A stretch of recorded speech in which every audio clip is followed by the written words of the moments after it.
araw pong muli sa mga sumusubaybay sa bayan ng Ipopa at sa mga ginoong magsasaka ng Saragosa, Nueva Ecija.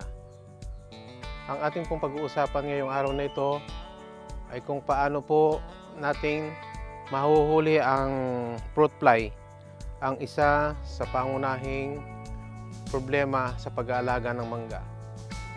Kanginang umaga po ay nakapag-spray na tayo ng fungicide, insecticide at nakapaglagay na rin po tayo ng foliar. Yung pong mangga natin ay 29 days na po pagka raang ma-spray nung pampabulaklak. Kung mahuhuli po natin ang fruit fly, may iwasan na po natin ang pagbabalot ng bunga ng mangga. Makakatipid po tayo sa gastos. Ang atin pong gagamitin ay itong super net na nagtataglay ng methyl eugenol, isang sangkap kung bakit na-attract ang insekto.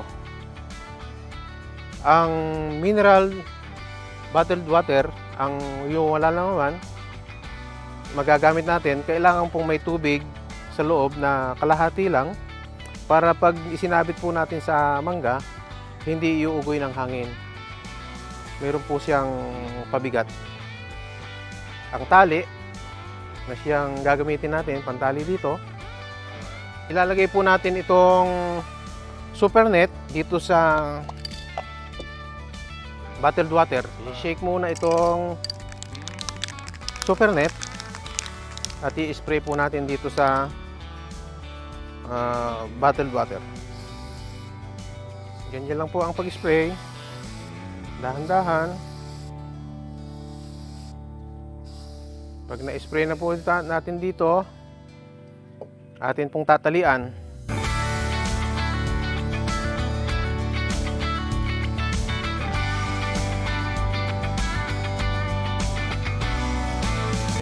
Ito na po yung naging resulta.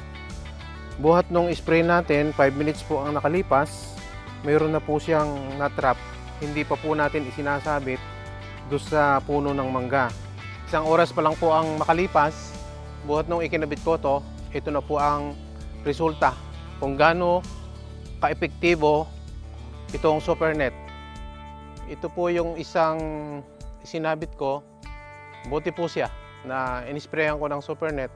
Yan na po yung naging resulta pagkaraan ng isang oras. Napakarami na po niyang nakuha na natrap dito sa bote. O ito po yung ibang bote na sinabit natin pagkaraan ng isang oras. Nakahuli na rin po siya.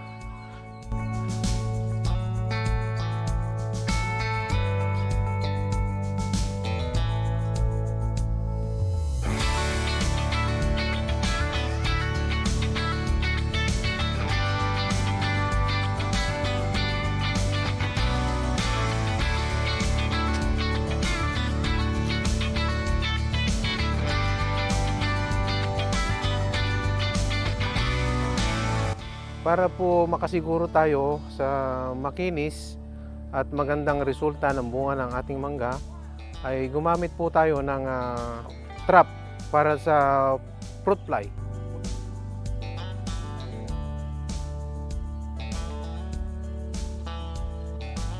Ako po si Bayani Villanueva ng Bayanihan at Ipopa. Sana po mayroong kayong napulot kahit konting kaalaman dito sa aking pinapakita na kung paano ang pag-aalaga ng mangga. Maraming salamat po.